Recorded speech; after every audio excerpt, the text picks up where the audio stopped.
আপনি কি জানেন ওয়ার্ল্ডের মধ্যে প্রায় 130টারও বেশি কফি প্রজাতি আছে, যার মধ্যে খুবই জনপ্রিয় হচ্ছে 4টা কফির ব্র্যান্ড। একটা হচ্ছে অ্যারাবিক, একটা হচ্ছে রোবুস্তা, একটা হচ্ছে ল্যাব্রিক্স আর একটা হচ্ছে এক্সেলসা। এই 4টা খুবই জনপ্রিয়, যার মধ্যে অধিকাংশ সময় রোবুস্তা কফিটা বেশি ব্যবহৃত হয়। বিশেষ করে আমাদের বাংলাদেশে যারা স্যাসেট খায় তাদের ক্ষেত্রে তো রোবুস্তা কন্টিনিউসলি ব্যবহৃত হয়। তবে এখানে একটা কথা আছে, একটা হচ্ছে হাই কোয়ালিটির রোবুস্তা, একটা হচ্ছে লো কোয়ালিটির রোবুস্তা। এখন এই দুটোর মধ্যে ডিফারেন্স কি?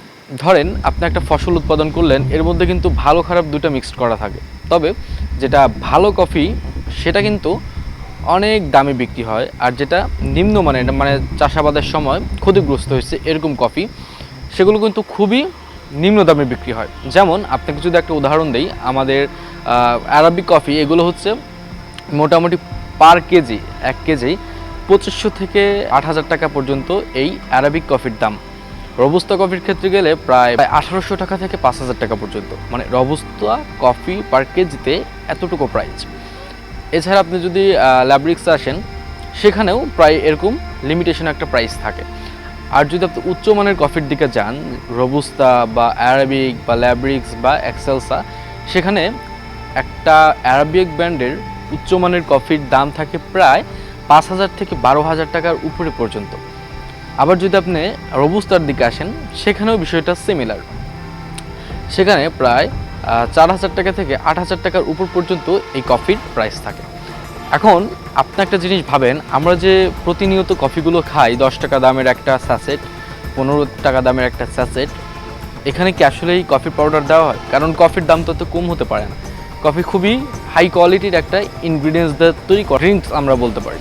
তো এই ড্রিঙ্কস যখন আমরা খাই, তখন আমাদের ব্রেনের মধ্যে আলাদা আলাদা একটা রাসায়নিক বিক্রিয়া হয়, যার ফলে দেখবেন আমরা যখন কফি খাই তখন আমাদের ঘুম ধরে না বা এই ধরনের অনেকটা ফিল আসে। তো আমরা যখন নিম্নমানের কফি খাই তখন তো এই ফিলটা আমাদের ঠিকই আসে, তবে আমাদের ব্রেনের বিভিন্ন অর্গানগুলো ড্যামেজ করে দেয়।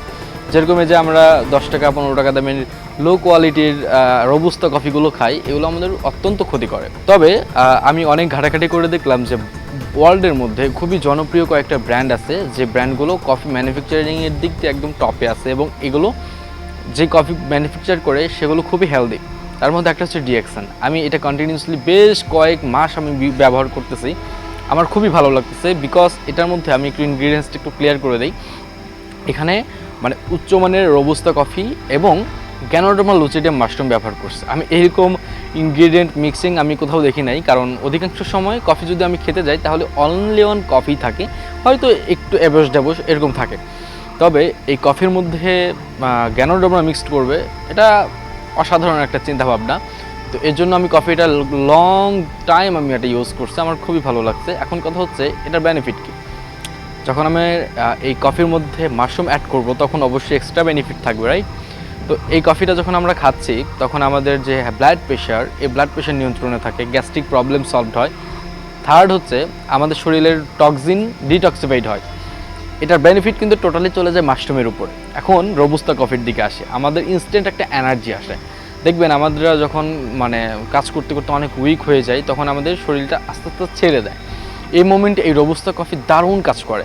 সো আপনি যদি এটা কন্টিনিউসলি খেতে পারেন, আমার মনে হয় আপনার বডির যেই আলাদা একটা ভাব সেটা দূর হয়ে যাবে। মানে আমি এনার্জি নাই, ঘুম ধরছে, কাজ করতে পারতেছে না, এরকমের একটা আলাদা ব্যাড ফিলিংস দূর হয়ে যাবে, এবং আপনি কাজে ফুল ফোকাস করে প্রফেশনালি কাজ করতে পারবেন, প্রোডাক্টিভ কাজ করতে পারবেন।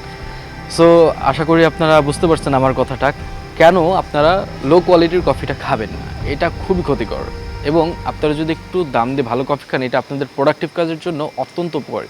সো যাই হোক, এটা যদি আপনারা নিতে চান অবশ্যই আমার সাথে যোগাযোগ করতে পারেন, অথবা নিচের দেওয়া নাম্বারে যোগাযোগ করবেন। সো আজকে পর্যন্ত সবাই সুস্থ থাকবেন, ভালো থাকবেন, আল্লাহ হাফেজ।